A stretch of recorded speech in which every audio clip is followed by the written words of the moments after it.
لا إله إلا الله محمد رسول الله. میں ہم نے ایسی آیات اتاری ہیں جو واضح کھلی ہوئی ہیں، لعلکم تذکرون، تاکہ تم نصیحت پکڑ سکو اور عمل کرو۔ اب اس کے بعد اللہ بیان فرماتے ہیں الزانیۃ والزانی فجلدوا کل واحد منہما 100 جلدہ، یعنی هذه الآیت الکریمۃ فیہا حکم الزانی فی الحد۔ اللہ نے حکم دیا کہ زانیہ عورت ہو یا مرد ہو، ان کو اگر وہ زنا کریں تو حد ماری جائے گی، یعنی 100 کوڑا۔ اس میں عورت کو اللہ نے پہلے ذکر کیا اور مرد کا بعد میں۔ وجہ یہ ہے کہ زنا کا کام اور یہ معاملہ جو ہے جب تک عورت آمادہ نہ ہو یہ ہو ہی نہیں سکتا۔ اسی لیے کتنی پاک عورتیں نے اپنی جان دے دی لیکن عزت نہیں دی۔ تو اسی لیے چونکہ یہ جب تک مائل نہ ہو اس وقت تک یہ مشکل نہیں ہوتی، خود مائل ہو جائے تو پھر اس کو کون بچا سکتا ہے؟ جیسے کہ اللہ نے فرمایا السارق والسارقۃ فاقطعوا ایدیہما، چوری کرنے والا مرد ہو یا عورت، تو وہاں چوری کرنے میں مرد زیادہ ہوتے ہیں، عورتیں تو بہت قلیل ہوتی ہیں، چونکہ چوری کے لیے تو طاقت کی ضرورت ہے، بہادری کی ضرورت ہے، وہ عورت میں نہیں ہوتی، اس لیے وہاں چور کو پہلے ذکر کیا۔ وَلِلْعُلَمَاءِ فِيهِ تَفْصِيلٌ وَنِزَاعٌ، مفسر فرماتے ہیں کہ اس میں علماء کے نے تفاصیل بھی ہیں، ان کا آپس میں اختلاف بھی ہے۔ فَإِنَّ الزَّانِي لَا يَخْلُو إِمَّا أَن يَكُونَ بِكْرًا وَهُوَ الَّذِي لَمْ يَتَزَوَّجْ أَوْ مُحْصِنًا وَهُوَ الَّذِي قَدْ بَقِيَ فِي نِكَاحٍ صَحِيحٍ وَهُوَ حُرٌّ بَالِغٌ عَاقِلٌ۔ اب اس سے مراد یہ ہے زانی سے کہ وہ یعنی اس نے پہلے کوئی شادی نہیں کی، وہ بکر ہے، یا پھر یہ ہے کہ وہ شادی شدہ ہے۔ محسن اس کو کہتے ہیں جو صحیح معنی میں کسی عورت سے نکاح صحیح کے ساتھ اس نے وطی کی ہو تو اب وہ شادی شدہ شمار ہوگا، اور یہ بھی ضروری ہے کہ وہ حر ہو، آزاد ہو، بالغ ہو، عاقل ہو۔ اگر پاگل ہے تو اس پہ حد جاری نہیں ہوگی، اسی طرح اگر وہ آزاد نہیں ہے تب بھی حد جاری نہیں ہوگی۔ فَأَمَّا إِذَا كَانَ بِكْرًا لَمْ يَتَزَوَّجْ، اور اگر وہ کنوارا ہے اس نے شادی نہیں کی، فَإِنَّ حَدُّهُ 100 جلدہ، اس کی حد جو ہے 100 کوڑا ہے، كَمَا فِي الْآيَةِ وَيُزَادُ عَلَى ذَلِكَ أَن يُغَرَّبَ آبًا عَن بَلَدِهِ عِنْدَ جَمْهُورِ الْعُلَمَاءِ خِلَافًا لِأَبِي حَنِیفَةَ رَحِمَهُ اللَّهُ تَعَالَى۔ اور اس پر علماء کہتے ہیں کہ 100 کوڑا بھی مارا جائے اور اس کو اپنے ملک سے بھی یعنی ملک بدر کر دیا جائے، وہاں وہ رہے بھی نہیں۔ اکثر علماء یہی فرماتے ہیں، لیکن امام ابو حنیفہ رحمۃ اللہ علیہ اس کے قائل نہیں ہیں۔ فَإِنَّ عِنْدَهُ إِنَّ التَّغْرِيبَ إِلَىٰ رَأْيِ الْإِمَامِ إِنْ شَاءَ غَرَّبَ وَإِنْ شَاءَ لَمْ يُغَرَّبْ۔ امام ابو حنیفہ فرماتے ہیں کہ یہ اس کو ملک بدر کرنا جو ہے یہ امام کی رائے پر ہے۔ اگر امام سمجھتا ہے کہ اس کو نکالنا بہتر ہے نکال دے، سمجھتا ہے کہ نکالنا بہتر نہیں ہے تو نہ نکالے، یعنی یہ سزا کا حصہ نہیں، یہ امام کے ہاتھ میں ہے جو فیصلہ کرے۔ وحجت الجمہور فی ذلک ما ثبت فی الصحیحین من روایت الزہری عن عبید اللہ ابن عبد اللہ ابن عتبہ بن مسعود عن نبی ہریرہ وزید بن خالد الجہنی فی الاعرابیین اللذین اتیا رسول اللہ۔ جمہور حجت یہ پکڑتے ہیں کہ جو حدیث ہے صحیحین میں کہ 2 اعرابی حضور کی خدمت میں آئے، وقال احدہما یا رسول اللہ صلی اللہ علیہ وسلم ان ابنی ھذا کان عصیما یعنی اجیرا علی ھذا، میرا بیٹا جو ہے وہ اس کے ہاں ملازم تھا، فزنا بامرأتہ، میرے بیٹے نے اس کی بیوی سے زنا کیا، فابتدیت ابنی منہ ب100 شاة وولیدۃ، میں نے اس کو کہا کہ میرے بیٹے کو معاف کر دو تو میں تمہیں 100 بکری اور 1 لڑکی بھی دوں گا۔ فسألت اہل العلم، پھر میں نے اہل العلم سے پوچھا، فاخبرونی ان علی ابنی جلد 100 وتغریب عام، انہوں نے فرمایا کہ تمہارے بیٹے پر 100 کوڑے کی حد ہے اور 1 سال کے لیے اس کو ملک سے نکالا جائے۔ وان علی امرأۃ ھذا الرجم، اور جس عورت سے اس نے زنا کیا ہے جو کہ وہ شادی شدہ ہے تو اس پہ رجم کی جائے گی۔ فقال رسول اللہ والذی نفسی بیدہ لأقضین بینکما بکتاب اللہ، حضور پاک نے فرمایا مجھے قسم ہے اس ذات کی جس کے قبضہ قدرت میں میری جان ہے، میں اللہ کے قرآن کے مطابق فیصلہ کروں گا۔ تو اس سے معلوم ہوا کہ اگر وہ چیز قرآن میں موجود نہ بھی ہو تب بھی اللہ کے نبی کا فیصلہ کتاب کے وحی کے مطابق ہوتا ہے۔ الولیدۃ والغنم رد علیک، آپ نے فرمایا وہ لڑکی اور بکریاں جو ہیں نا وہ تمہاری ہیں، واپس لے لو۔ وعلی ابنک مئۃ جلدۃ وتغریب عام، اور تمہارے بیٹے پر 100 کوڑا ہے اور اس کے بعد 1 سال کے لیے اس کو اس شہر سے نکال دیا جائے گا۔ وقت یا انیس لرجل من اسلم الی امرأۃ ھذا، اور آپ نے فرمایا کہ انیس جاؤ، قبیل اسلم کے تھے، اس عورت کے بعد جس سے اس نے زنا کیا ہے۔ فاذا اعترفت فان اعترفت فرجمها، اگر وہ اقرار کر لے کہ میں نے زنا کیا ہے تو اس کو رجم کرو۔ وغدا علیہا فاعترفت، آیا اس نے اقرار کر لیا تو اس نے اس کو رجم کر دی۔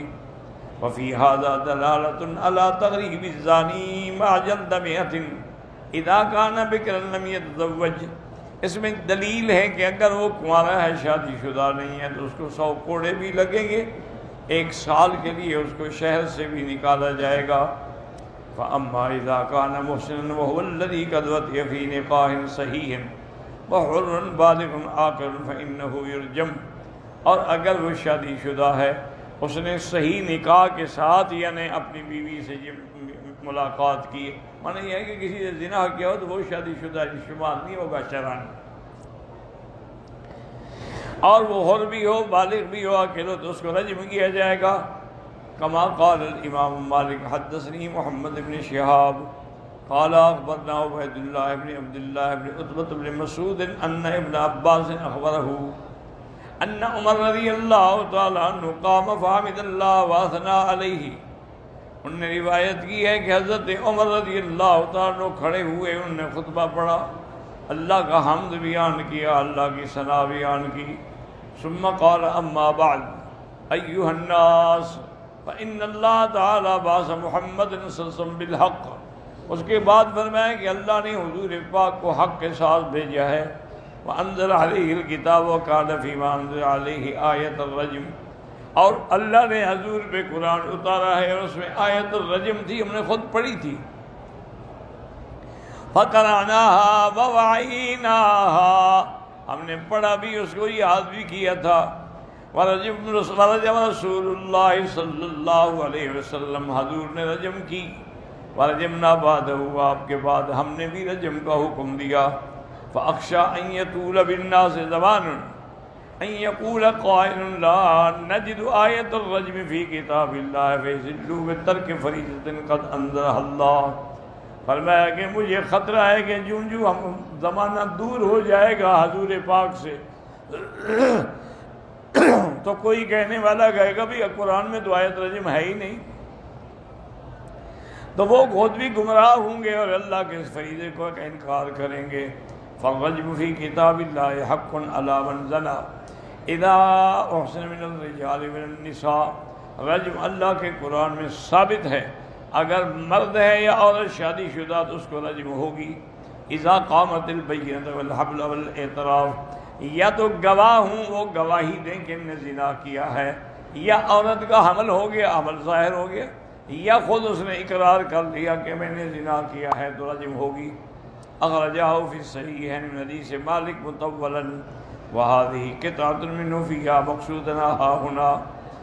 وروى الامام احمد بن شیبہ الزہری عن عبید اللہ بن عبد اللہ عن ابن عباس حدثنی عبد الرحمن بن عوف ان عمر بن الخطاب خطب الناس سمعته یقول، عبد الرحمن بن عوف سے روایت ہے، وہ فرماتے ہیں کہ حضرت عمر نے خطبہ دیا، میں نے سنا، آپ نے فرمایا الا وان ناسا یقولون ما الرجم فی کتاب اللہ، اور خبردار کیسے لوگ ہیں جو کہتے ہیں کہ رجم اللہ کے قرآن میں نہیں ہے، وانما فیہ الجلد، اس کے اندر تو صرف کوڑوں کا حکم ہے۔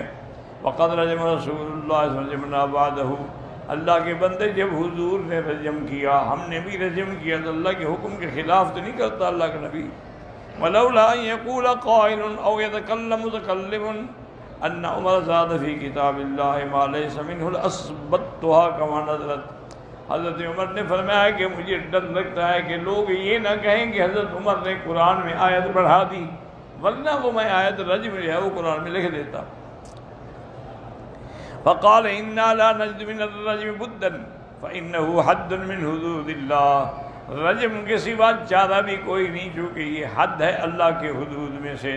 الا وان رسول اللہ صلی اللہ علیہ وسلم قد رجم رجمنا بعده. آپ نے رجم فرمائی اور ہم نے بھی اس کے بعد رجم کی. ولولا ان يقول قائل ان عمر زاد في كتاب الله ما ليس فيه لكتبت في ناحية من المصحف. اگر لوگوں کے خوف نہ ہوتا تو میں مصحف کے کنارے پر یہ آیت لکھ دیتا. والشہد عمر بن الخطاب وعبد الرحمن بن عون وفلان وفلان رسول اللہ قد رجم ورجمنا بعده. الا انه سيكون قوم من بعدكم يكذبون بالرجم. ایسے لوگ بھی پیدا ہوں گے جو رجم کا بھی انکار کریں گے، وبالشفاعہ حضور کی شفاعت کا بھی انکار کریں گے، وبعذاب القبر اور قبر کے عذاب کا بھی انکار کریں گے. وَيَوْمٌ يُخْرَجُونَ مِنَ النَّارِ بَعْدَ مَا انتَحَشُوا. بالکل جل کے کولے ہو جائیں گے، پھر ان کو جہنم سے نکالا جائے گا. تو اس لیے ہمیشہ یاد رکھیں کہ آیت موجود تھی لیکن اللہ کے قانون میں یہ ہے کبھی آیت منسوخ التلاوہ ہوتی ہے لیکن حکم باقی ہوتا ہے. اچھا، کبھی یہ ہے کہ تلاوت باقی ہوتی ہے لیکن حکم ختم ہو جاتا ہے. جیسے اللہ نے حضور کو حکم دیا تھا تہجد کے بارے میں کہ آدھی رات تک آپ جاگیں یا ساری رات جاگیں، پھر وہ منسوخ ہو گیا. تو وہ آیت بھی موجود ہے قم اللیل الا قلیلا نصفہ وانقص منہ قلیلا، اور اس کے بعد جو ناسخ ہے فقرؤوا ما تیسر من وہ بھی موجود ہے. لیکن کبھی یہ ہوتا ہے کہ حکم تو رہتا ہے لیکن یہ آیت نازل ہوئی تھی الشیخ والشیخۃ اذا زنیا فرجموہما البتۃ نکالا من اللہ. جب شادی شدہ مرد یا عورت زنا کرے تو اس کو رجم کرو، لیکن اس کے بعد یہ منسوخ تلاوت ہے لیکن حکم اس کا باقی ہے. اور یہ اللہ کی طرف سے بندوں کا امتحان ہوتا ہے کہ کیا قرآن کے علاوہ میرے نبی کی بات بھی مانتے ہیں یا نہیں مانتے. اب دیکھیں نا، نماز میں تو حکم ہے اقیم الصلاۃ، نماز قائم کرو. اس میں کہاں لکھا ہوا ہے کہ مغرب کی 3 رکعتیں پڑھو، عشاء کی 4 رکعتیں پڑھو، فجر کی 2؟ یہ تو حضور نے بتایا ہے. اسی طرح حکم ہے کہ زکوٰۃ ادا کرو، لیکن اس کا نصاب کتنا ہے، سونے کا کتنا ہے، چاندی کا کتنا ہے، اونٹوں کا کتنا ہے، بکریوں کا کتنا ہے، گائے کا کتنا ہے، یہ سب ہمیں حضور نے سمجھایا ہے. تو اس لیے ہمیشہ یاد رکھیں کہ کبھی ایک چیز منسوخ التلاوہ ہوتی ہے لیکن حکم باقی ہے. سب سے بڑی دلیل یہ ہے کہ حضور نے خود رجم کا حکم دیا اور اس کے بعد خلفائے راشدین نے رجم کا حکم دیا. فقط امام احمد ابن حنبل رحمۃ اللہ علیہ فرماتے کہ نہیں، اس کو دونوں سزائیں دیں. اس کو پہلے کوڑے مارو، اس کے بعد رجم کرو، تاکہ کوڑے قرآن سے ثابت ہیں اور رجم حدیث سے ثابت ہے.